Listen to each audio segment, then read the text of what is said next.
Hello everyone, you're watching Moneycontrol's Ideas for Profit with me Krishna Karwa.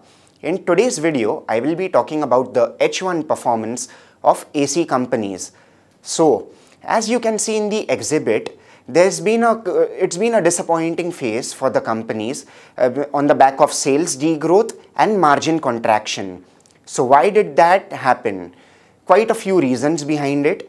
The most important being that Q1, which is supposed to be the seasonally strongest quarter of the fiscal year, turned out to be a big disappointment because of unfavorable summers.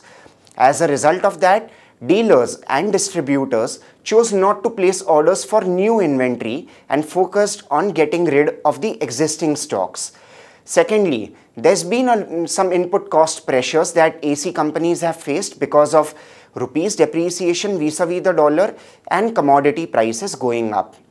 And lastly, because there was no apparent festive season boost in the first half of the year, a lot of these AC players had to resort to discounting in order to beat the competition, which in turn took a toll on their margins.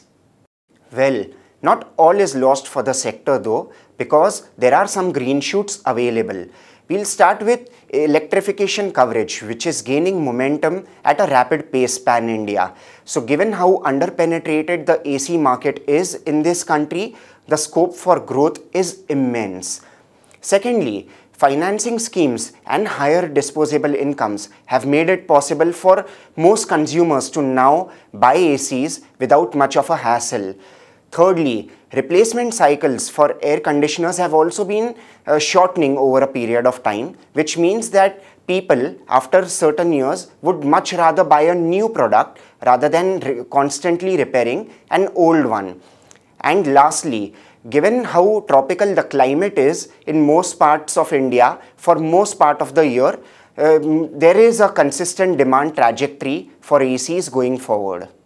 So, which stocks should you choose for your long-term investments?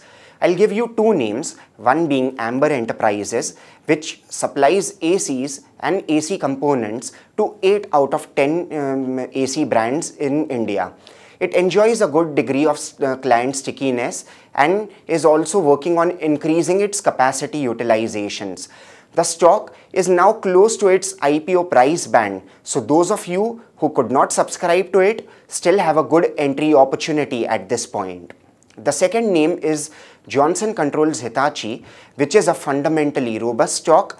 It has corrected quite significantly from its 52-week high, and its focus on refreshing its product portfolio coupled with a extensive foray in packaged air conditioning make it a good bet to cash in on. So, on that note, we wrap up on this edition of Ideas for Profit. Stay tuned to moneycontrol.com for all the news and updates. Thank you for watching.